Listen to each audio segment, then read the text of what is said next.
हे खरवस बनवायचं दूध आहे. आज मी तुम्हाला सांगणार आहे खरवस कसं बनवायचं ते.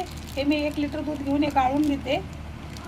अर्धा वाटी साखर घेतलेली आहे आणि साखर ह्या दुधामध्ये टाकून मिक्स करणार आहे. साखरेला चांगलं दुधामध्ये विघळून घ्यायचं.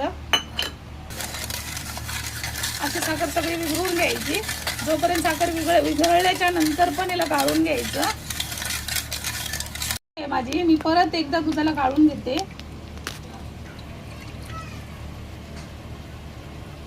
आणि दूध बनवताना कधी पण ना असं ॲल्युमिनियमचंच पातेलं घ्यायचं. स्टीलच्या पातेल्यामध्ये खाली जळायला लागतं ते मी अशी कढई ठेवलेली आहे. त्याच्यामध्ये असं स्टँड ठेवून देते.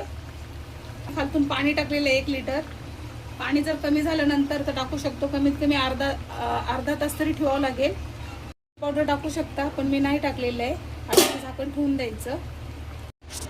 हे बघा, हे माझं खरवस झालेलं आहे बनवून.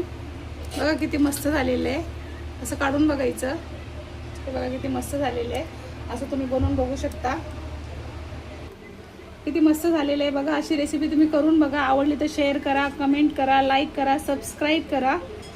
तुम्हाला मी नवीन रेसिपी दाखवायचा प्रयत्न करत जाईल.